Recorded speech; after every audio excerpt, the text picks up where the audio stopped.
Hello, you guys. How's everyone doing? Hopefully fine on this manic Monday. Well, okay. So, for those of you who have just started, following my channel, thank you very much. And I intend to cover the Isaiah story, and I also intend to cover Maddie Soto story. And actually, today I'm doing it kind of like in case you missed it. For several people that have asked, like what's going on with Jen Soto. I mean, it's obvious that Stephan Sterns, he is not getting any kind of bond or bail. He's in there until his trial, and more than likely, shortly after his trial. So today, I want to discuss a telephone call that took place in May. So for you guys that, forgot the date she died, she was found March 1st, but she died, the day of her birthday. Her 13th birthday is when she died, February 22nd, 2024. That is when Stephan Sterns killed her. And we don't really know why he killed her because, like the investigator said, you pretty much had your way with her. Jen was basically, putting them in the same room together since, she was 6 years old, and he was recording it. And, he had Jen, and he had pretty much any other woman that he wanted. So what was the reasons for killing her was what everybody was thinking. Was she pregnant? Remember I did a side-by-side with Isaiah and Maddie. I called it Tuda and Maddie. I did a side-by-side because what was the reasons to kill her? And I think that he had given her that anesthetic. I can't pronounce it, but he had given that anesthetic that is used for surgeries.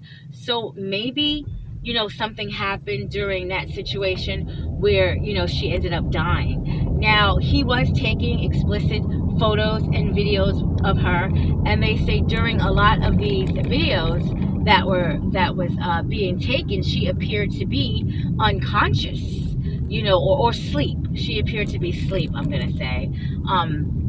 And the drug that he had given her, because I kind of did a little bit of research on it, it was an anesthetic that would keep you numb. You also will be very forgetful, so it had some kind of memory loss in this medicine, and you are just incoherent to everything. So he had maybe because also she was getting bigger, I don't know, but I don't know if he had the medicine, on her. A lot of circumstances that happened with Maddie is probably going to be held for trial, just like certain circumstances with Isaiah. It's going to be probably held for trial. And let me just say one more time, if you guys hear, horns and stuff, I'm driving. I have a driving job. So I was looking at, something earlier today. So every now and then I will, do a video like this where I'm just giving like a little bit of information of stuff that I was looking at earlier. Okay, so Stephan, he calls his parents collect. Chris Sterns and Debbie Sterns. He calls them collect, and there was a little bit of talk about, are all the calls going to be recorded? And yes, all the calls are going to be recorded because it can be used in jail, and they have. You guys see, if you watch the preliminary interview, how JB's calls when he was, texting his so-called fiance, how he was basically telling her to, clean out that car, wipe all his fingerprints out. He's such an idiot. But yeah, so all the calls for you people that have never been incarcerated, good for you. And for you people that have never had to receive a call from somebody incarcerated, yes, all the calls are recorded. So he asked about a watch that he owns. Now the father was trying to get down to business. because the calls is limited. I think you get like 3 minutes. So the father was like, look, you're gonna have to give power of attorney over for that car, but he was asking like about things like, oh, can you put a little bit of money on my commissary? The father was like, we're broke. That's exactly how he said it. He said, we are broke. We are flat broke. So the father again was getting down to business. So after Stephan says, happy belated birthday to his mom and happy Father's Day to his dad, he was like, look, you're looking at 40 years, 40 something years. When you get out of prison, you'll be in your mid 70s. I'm not going to be here. Your mother's not going to be here. He has a brother. So no one's going to be here when you get out, and Stephan, during this interview, and I'm sure you can find it anywhere on YouTube, he really acts like he doesn't know what's going on. Like, when I get released, it's if you get released. If you even make it, anything can happen. 40 years, we don't know what's going to happen in the next 40 years. When you're in your early 40s, you don't know what the hell is going to happen. People based on his crime, they might even end your life. That is something that sometimes they do in there. So he doesn't even know, but he was acting like he just really didn't get it. And he actually even said, when they was discussing the abuse part of it, he said, I didn't start it. So a lot of people were wondering, what is he talking about? Does he mean Maddie started it? And people know that follow these horrible stories, sometimes the victimizer will blame it on the victim. They'll say the victim started it. Maddie recorded, her images was as young as 8, but he had been in Maddie's life earlier than that. So it's believed that the victimizing her probably started earlier, maybe like when she was 5, 6, when he was in her life. So, she said, I didn't start it. So they're trying to figure, is he trying to say maybe Jen started by always, telling them, you guys go upstairs, I need good sleep, you guys get into bed, did she start it? So another question was, is he going to flip the script on Jen? And the way Stephan Sterns is, he probably is. Maddie's gone now. He's looking at not just SA charges, against, a very young minor, but he's also looking at murder charges. So yeah, I think if given a chance, he's going to flip the script on Jen Soto. And as for where is Jen Soto? Well, she self-admitted herself into a mental hospital. Now, I don't know when it was, because remember, Maddie was found dead March 1st of last year. So I don't know exactly pinpoint when she did it, but a lot of people think that she did it because of her lawyer had told her to. It probably looks good if you do that. It probably might help her case if you do that. So yeah, she admitted herself in there. I don't know how long she stayed, because when you self-admit yourself in there, you could stay for a day or two. But I don't know how long she stayed once again, but she did admit herself into it. And this conversation was being taken place in May. So yes, for some reason, Stephan Sterns knows that she admitted herself in there. And again, this is all based on, Jen's lawyer situation. Stephan has a state-appointed lawyer. What do they call those? A pro bono lawyer. I forgot what they call them. But he has one of those lawyers. Jen went and got herself a lawyer. So that is what's going on with that. Yes. Stephan Sterns is still locked up, and Jen is probably somewhere trying to be very low-key. Even if she's out of the mental hospital, she's definitely being low-key because of what has happened. I mean, it's disgusting,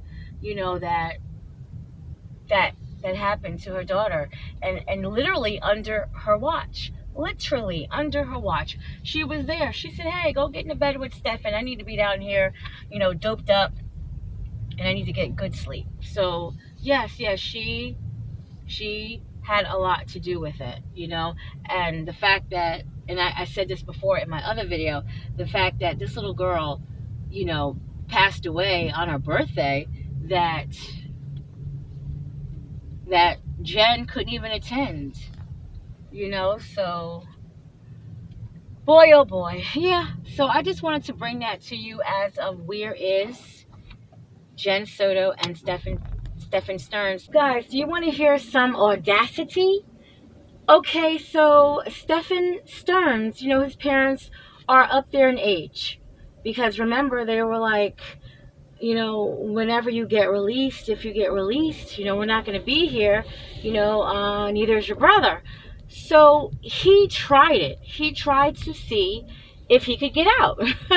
End of life. End of life. His parents are trying to, get their affairs in order. And, he thought that he could get out if he say, look, my parents are old and they're dying and, they need me there. No, that didn't work. It didn't work. Like, come on. But he tried it. He's trying anything. And again, this man, maybe it's hit him now. But when he first got in there, he was really thinking that, he was going to be, free, like one day. And it's like, no. All that SA abuse you have on Maddie and the fact that, her life ended in your hands. Whether or not it was intentionally, it was an accident because you were trying to do something to her to make sure she didn't remember what was just happening, And I didn't state it really in my other video when I did the Maddie Soto video, where I was just basically trying to discuss her situation. It's believed that he was, selling these images on, if not Telegram, another dark website. But the fact that, he was perhaps maybe using that medicine, around that time that Maddie passed away. But during that time that Maddie passed away, he was on Telegram. He was upstairs in room 4 on Telegram with her. So very bizarre. But he's a very strange man.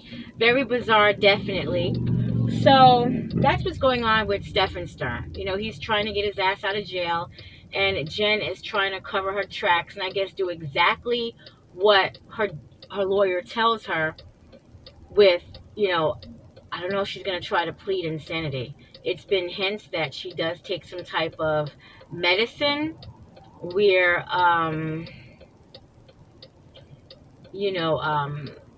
for her mental health, I'm going to say that. There were bits and pieces, about that situation.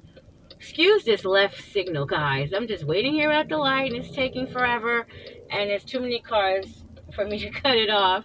But yeah, this is what happens when I'm in the car. But I just feel like, there's some things that I want to say about the cases so that when the actual proceedings happen, I can just tell you what's going on with that instead of, this little side stuff. But the side stuff is interesting because when you see him on stand, again, I think that he will turn on Jen. He has nothing else to lose. He didn't want Jen in the first place. He wanted a child. He wanted whatever he was doing to Maddie. That's what he wanted. And that's how it ended. So, yep, that is it. That is it. Now, the next video that will pop up, today, later on today, or earlier today, whenever I get a chance to do it, I'm going to discuss, because I wanted to kind of do it separately. I want to discuss Chris and Debbie. These are Stephan's parents. And people are asking, how could they still support, this man after knowing what he did? I mean, these are his parents, they probably feel disgusted by it, enraged by it, but that's still, that's still his parents. And that's still their child, They might even be maybe blaming himself for some of this behavior that, he's now in prison for.